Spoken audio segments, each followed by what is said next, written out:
Hello, ladies and gentlemen. Welcome to 100 Degrees. I am your host, Patrick Ross. We are back again, and man, am I ever excited for this week's episode.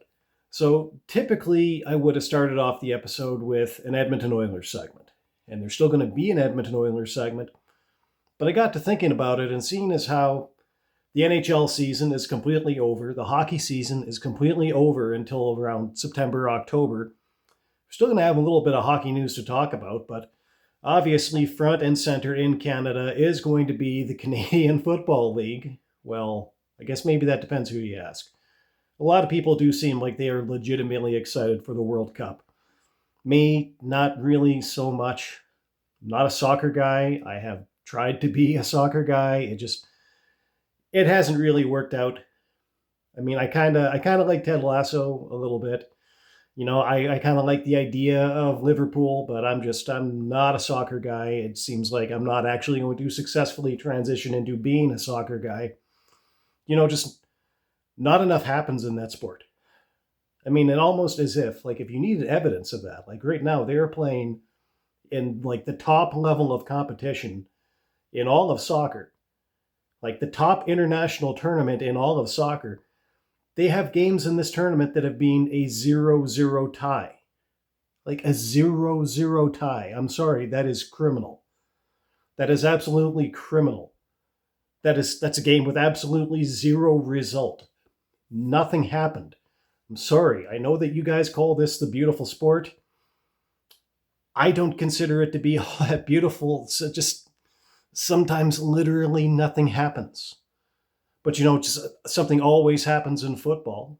And right now, I have to say that I absolutely love everything that is happening with the Edmonton Eskimos. And of course, yes, that is the Edmonton Eskimos. No, it's not the other thing. I am never, ever calling it that other thing.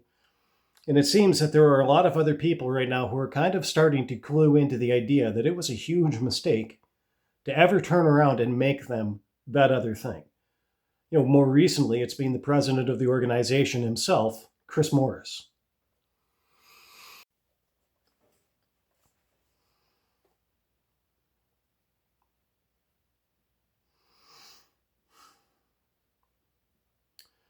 Who recently in an interview has admitted, well, given his history, I don't think so much that he admitted so much as he's just publicly stating that it was an incredible mistake to make that name change. And no matter how much the advocates for it might try to insist that the 20,000, the 20,000 season ticket holder reduction, from 20,000 season ticket holders down to 7,000 season ticket holders, man, I didn't really give enough thought to how I was going to say that.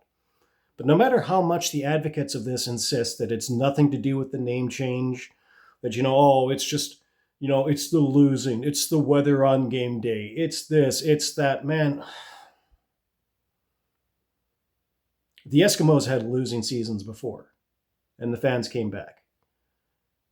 And you can't tell me it's the weather, man. I have sat in pouring rain in Commonwealth Stadium, and cheered for the Thunder, and still stayed through that whole game.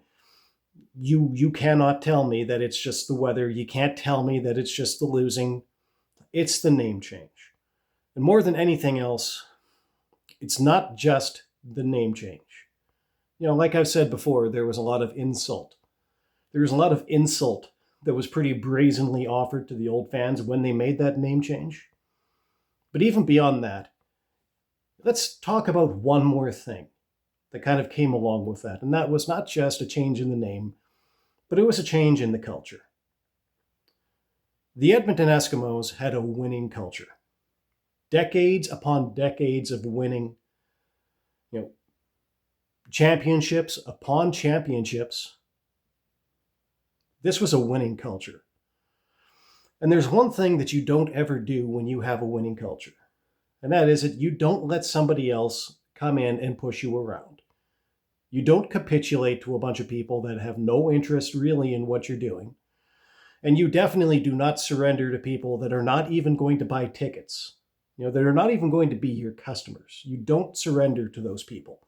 When they come around saying, you'd better do what we want you to do or we're going to hurt you, you just kind of tell them, okay, do your worst. See what you can do. Now, unfortunately, the administrative regime prior to Chris Morris's administrative regime, they did the exact opposite thing. When somebody came around and said, you do what we want you to do, you do what we tell you to do, or we're going to hurt you, they said, okay, don't hurt me. Don't hurt us. And so in that case, it was a sponsor. It was Bel Air Direct came around and said, hey, if you don't change the name, we're going to pull our sponsorship. If you don't do what we tell you to do, we're going to hurt you. And then, of course, they did what these people wanted them to do. And then what did Bel Air Direct do? They wound up eventually leaving that they left that relationship altogether.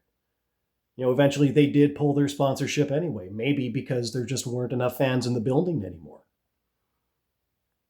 So they did what they did what they were being told to do under threat of harm, and the threat came to fruition anyway. And I think that the people of Bel Air Direct, having seen that, they could squeeze that kind of a capitulation out of that organization so easily, they probably just knew it's like, hey, you know what? We can do what we want. Like we can just go ahead and do the thing that hurts these guys. What are they going to do about it? Like they didn't even fight back when we threatened them the last time. So, hey, we're just going to go ahead and do what we want. We're going to make you do what we want, and then we're going to do what we want, and we're going to leave. As much as I could say that the harm and the losing ended right there, I mean, of course, we've seen that it didn't. Through about 4, some people would say 5, but at least 4 years of this team did nothing but lose on the field for the next 4 years. And honestly, why would they do anything? Why would you expect any different? When you have an opposing team show up on game day, get on the line and say, give me that yard or I'm going to hurt you. How could you not have expected these players to not have looked at the example that was already being set? And at the very least, on a subliminal level, just say, hey, you know what? Yes, sir. Yes, sir. That yard is yours. And so we saw a lot of that for at least 4 years. And this team went from a team that had previously to COVID had just played in the Eastern Final. They didn't win it, but they played in the Eastern Final. They had to win a playoff game to get to the Eastern Final. They went from being a team that was a semifinalist in this league to being a team that lost like 22 straight home games. That's a North American pro sports record. Nobody else has done as badly as that. 22 consecutive home losses. And honestly, what would you have expected? The management was instituting a loser culture in the organization. But then last year, something changed. Last year, they brought back the Edmonton Eskimos name into the locker room. They brought it back into the stadium. They didn't bring it back onto the jerseys. They didn't bring it back onto the scoreboard. They didn't bring it back onto the field, but they brought it back in 2 very important ways. Especially one where all of the players, they could see that every day that they came into practice, every day they came into play. They looked up and they saw that sign that Dwayne Madrusiak brought back. Once an Eskimo, always an Eskimo. And it may not necessarily have been back in full, but the winning culture was beginning to return to this team. And what happened? The team began to win. The team won enough that they came down to the last couple of games of the season, and they had a chance to make the playoffs. Like they had a pretty rough start. Took a little bit of time for that winning culture, that winning attitude, the one that was associated with the word Eskimo. It took a little bit of time for that to come back into the players. But once the players caught wind of that, they started to win definitely their share of games, very nearly enough to make it into the playoffs.